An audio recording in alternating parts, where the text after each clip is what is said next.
आज हम स्टडी करेंगे सस्पेंशन के बारे में। सस्पेंशन जो है वो कहा जाता है ऐसे मिक्सचर को जिसके अंदर सॉल्यूट पार्टिकल सही तरह से डिसॉल्व नहीं होते। अब अगर हम बात करें सॉल्यूट की कि सॉल्यूट क्या होता है और सॉल्वेंट क्या होता है, तो हम देखते हैं कि अगर हम चीनी को पानी में हल करें तो वो जो कम मिकदार में है यानी कि जो चीनी है वो है सॉल्यूट, और जो ज़्यादा मिकदार में है यानी कि पानी वो है सॉल्वेंट। अब जैसे यहाँ पर हम देख रहे हैं कि ये जो है ये हमारा सॉल्वेंट है, और जो कम मिकदार में ये जो हमें छोटी छोटी बॉल्स नज़र आ रही हैं ये है सॉल्यूट।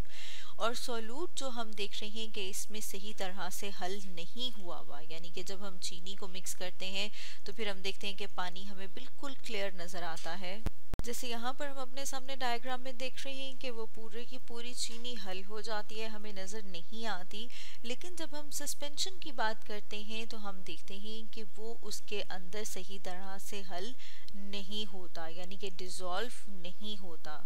क्योंकि हम देख रहे हैं कि जो सॉल्यूट के पार्टिकल्स हैं, जो सॉल्यूट के ज़र्रे हैं वो बड़े हैं, लार्ज हैं, और वो क्या हुए हुए हैं, सस्पेंड हुए हुए हैं बीच में हम देख रहे हैं। इसीलिए हम देख रहे हैं कि वो फ्रीली मूव करते हैं सॉल्वेंट में। सॉल्वेंट जो कि ज़्यादा मिकदार में, जैसे कि अगर हम यहाँ पर बात करें कि पानी, और पानी के अंदर फॉर एग्जांपल अगर हम चॉक मिक्स कर दें तो फिर क्या होगा, वो चॉक उसके अंदर हल नहीं होगा बल्कि पानी गदला सा हो जाएगा। लेकिन इस तरह के पानी को अगर हम हिलाना बंद कर दें या फिर हम कह रहे हैं कि उसकी शेकिंग या स्टीयरिंग जैसे किसी चीज़ से उसको हिलाना, अगर हम उसको हिलाना या फिर हम कह रहे हैं कि उसके अंदर अगर हम चमचा चला रहे हैं उसको बंद कर दें तो फिर उसकी वजह से क्या होगा कि जो पार्टिकल्स हैं यानी कि जो ज़र्रे हैं वो इसके पेंदे में बैठना स्टार्ट हो जाएंगे, या फिर हम कहते हैं कि वो क्या होंगे, इकट्ठे होके उसके बॉटम पे सेटल डाउन होना शुरू हो जाएंगे। जैसे कि यहाँ पर हम अपने सामने देख रहे हैं कि अब अगर हम उसको हिलाना बंद कर देते हैं तो वो जो है इकट्ठे हुए और फिर हम देख रहे हैं कि वो पेंदे में बैठना स्टार्ट हो गए। अब अगर हम सस्पेंशन के साथ में एक एग्जांपल देख लें तो हम जैसे कि बात कर रहे थे कि अगर हम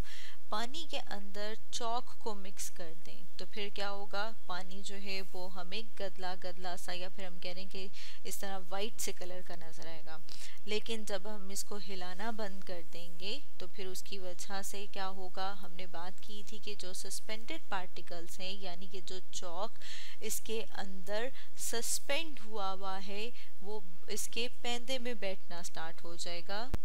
जैसे कि यहाँ पर हम देख रहे हैं कि अब हम इसको थोड़ी देर के लिए छोड़ देंगे तो हमें नज़र आएगा कि इस तरह से वाइट से जो ज़र्रे हैं वो इसके पेंदे में इकट्ठे होना स्टार्ट हो गए हैं, बैठना स्टार्ट हो गए हैं। अब ये इस तरह से क्यों होता है, क्योंकि जो चॉक है वो पानी के अंदर हल नहीं हुआ यानी कि हम कह रहे हैं कि वो सही तरह से डिसॉल्व नहीं हुआ। अगर वो डिसॉल्व हुआ होता, जैसे कि हमने ऊपर देखा था कि चीनी को अगर हम पानी में हल करें और फिर उसको थोड़ी देर के लिए छोड़ दें तो उसके पेंदे पे चीनी इकट्ठी होना शुरू हो जाएगी, वो नहीं होती क्योंकि वो उसके अंदर हल हो चुकी है, डिसॉल्व हो चुकी है। लेकिन जब हम सस्पेंशंस की बात करते हैं तो हम देखते हैं कि अगर हम उसको थोड़ी देर के लिए छोड़ देंगे तो जो हमारा बीच में मटेरियल है जो सस्पेंड हुआ था यानी कि जो पहले मौजूद था यहाँ पर, वो अब इकट्ठा होके नीचे बैठना स्टार्ट हो गया है। तो स्टूडेंट्स आज हमने स्टडी किया सस्पेंशंस के बारे में।